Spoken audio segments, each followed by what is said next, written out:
Back at school, Zach and I checked on the Des Moines Sentinel and the Green Bay Ledger and couldn't find anything. "You're sure that's what he said?" Baker asked. "Positive." Baker ran a check, too. The papers never existed. "Call him back and double-check," Baker directed. "But I already asked him, and this is what he said. Zach heard it, too." "Call him back." I did. 3 times. The receptionist said he couldn't take the call. I told Baker. "Call back. Say you're on deadline." "I think he knows that." I called back. But no, Penn Piedmont wasn't available. "Write it up," Baker told me. "You mean say he lied?" "Just quote him. That's all you have to do." As fear grows in Baynesville, Penn Piedmont, editor and publisher of The Bee, said about the story, "I think it's going big time is what I think."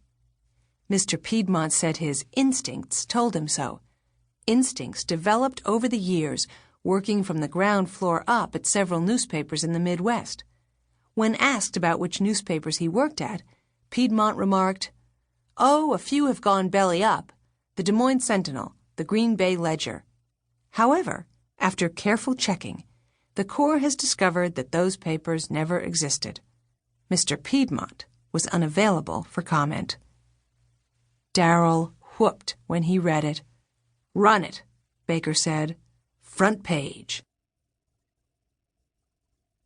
If you've never been in print, you don't understand the sheer energy you get seeing your byline, especially when it's on the front page. Unfortunately, this time my name was misspelled. Hildy Biddle. But the Corps sold out. Sold out, that is, for a freebie, meaning there were no more papers. Mrs. Kutash was strutting around the high school. "That's fine reporting," she said to me. But Penn Piedmont called it something else. "Now, I remember when I was in school working at the paper," he wrote in his editorial, "trying to keep up my grades and get out some interesting copy. I think we have to give some slack to inexperienced reporters. But inexperience is no excuse for deliberate misrepresentation, which to my mind is what came out in the Corps. The pen is a mighty weapon. I offer some advice to the young Hildy Biddle. Journalists don't make things up. We leave that to the novelists."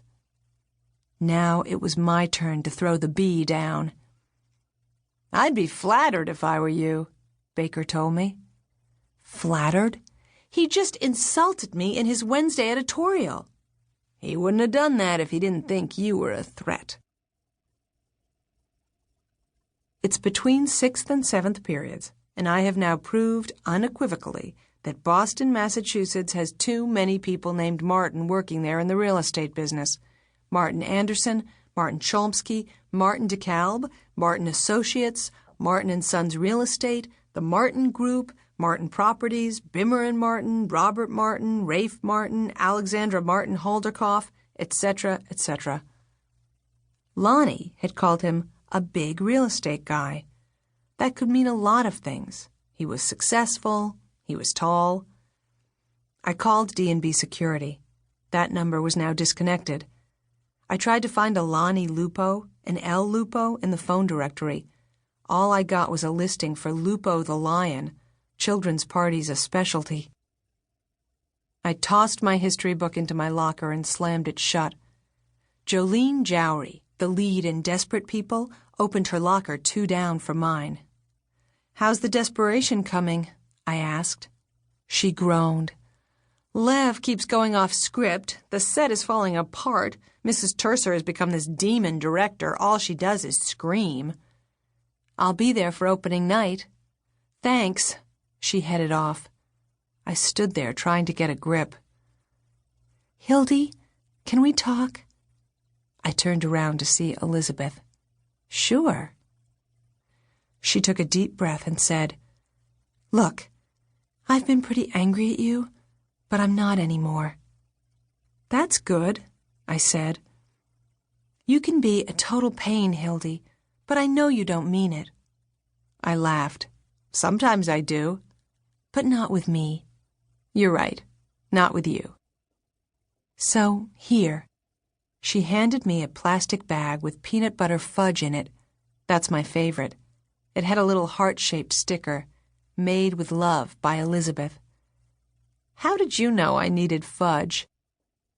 Everyone needs fudge, Hildy. It's how God helps us cope.